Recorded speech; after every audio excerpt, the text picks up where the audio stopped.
नमस्कार दोस्तों। आज मैं आप सभी के सामने लाया हूँ भारत और चीन के बीच जो विवाद अभी हो रहा है।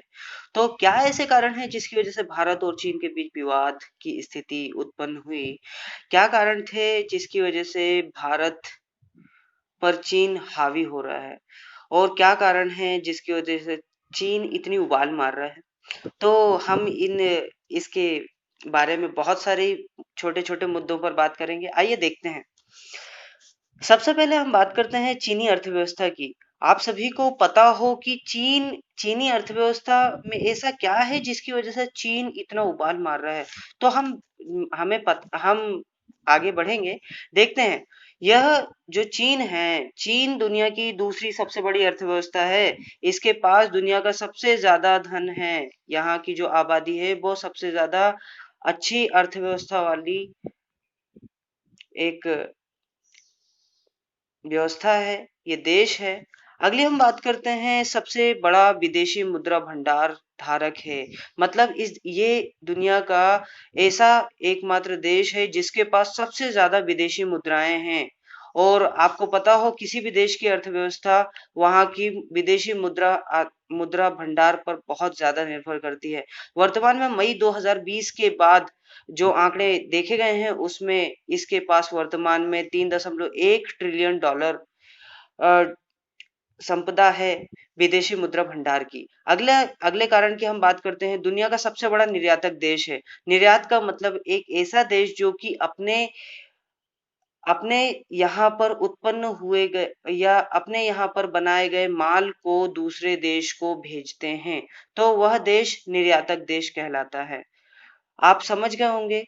तो ये अपने देश में बनाई गई बहुत सारी वस्तुओं को दूसरे देशों को भेजता है, इसलिए यहाँ पर कमाई के बहुत ज़्यादा साधन उपलब्ध हैं।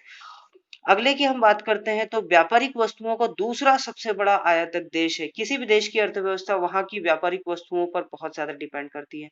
तो आपको मैं ये बता दूँ कि ये सबसे ज़्यादा व्यापारिक वस्तुओं का आयातक भी है। मतलब ये विदेशों से, दूसरे देशों से अपने देश में बहुत सारी व्यापारिक वस्तुएँ जो कि वहाँ पर प्रोडक्टिविटी, वहाँ की उत्पादकता को बढ़ाएँ, ऐसी वस्तुओं को बुलाता भी है। हम अगली बात करते हैं। अब चूंकि हम आपसे बात करेंगे एलओसी एलएसी समझौता है क्या? क्या कारण है जिसकी वजह से भारत और चीन के बीच युद्ध जैसे स्थितियां बन रही हैं? क्यों चीन हमारे भारत पर हावी होने की कोशिश कर रहा है? हम इस पर बात करेंगे बहुत विस्तार से, आगे देखते रहिए। इसका कारण चीन द्वारा या ऐसा कहें कि चीन के जो सैनिक हैं उनके द्वारा की गई भारत चीन रेखा, जिसे हम एलएसी कहते हैं, इसका उल्लंघन करना है। इस पहले तो हम ये समझेंगे कि ये समझौता है क्या। इस समझौते के अंतर्गत सन 1993 1993 से पहले हमने भारत भारत और चीन के बीच कुछ समझौते हुए थे, जिसके तहत ये कहा गया था कि भारत और चीन के बीच जो सीमा रेखा है, जो एलएसी है, वहां पर बिना हथियार के गश्त करना होगा। या ऐसा कहें कि जो गश्त भी करता है वह गश्त करेगा, लेकिन दूसरे बिल्कुल बिल्कुल आसान तरीके से।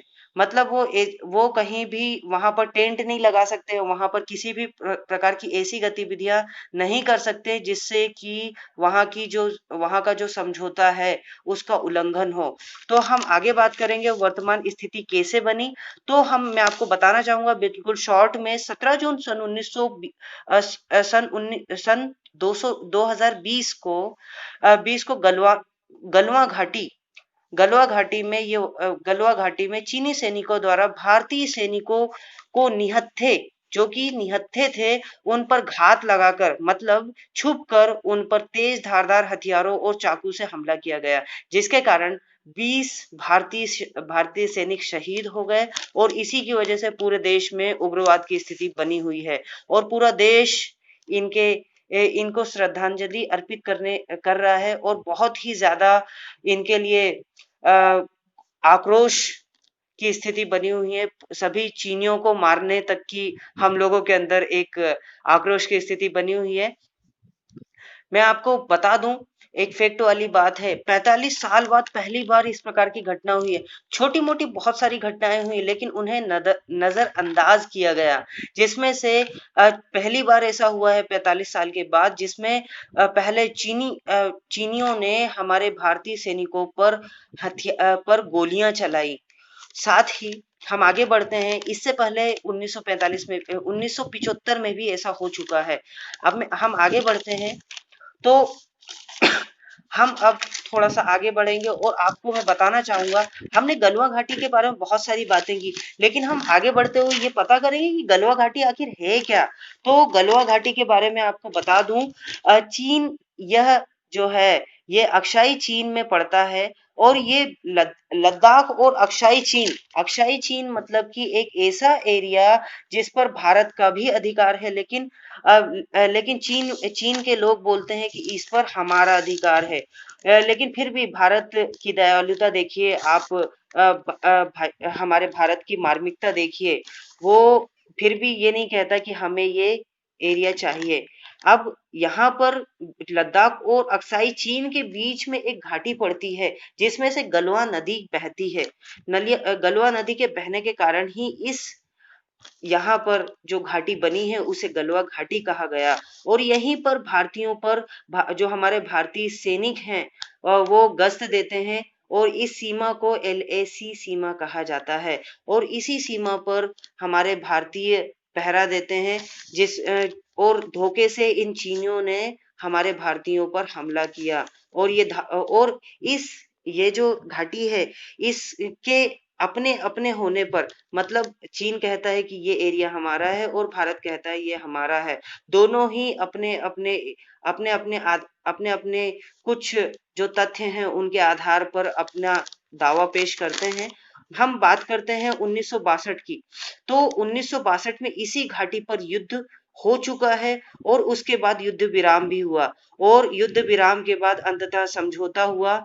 लेकिन मैं आपको कुछ बता दूं, इसके बारे में कई बार उसके बाद भी भारत के एरिया में और उसी LOC के आसपास चीनी सैनिक टेंट लगाकर कई बार सीमा के समझौते का उल्लंघन करते आए हैं और हमारे भारतीय सैनिक इनके टेंटों को उखाड़ते रहे हैं।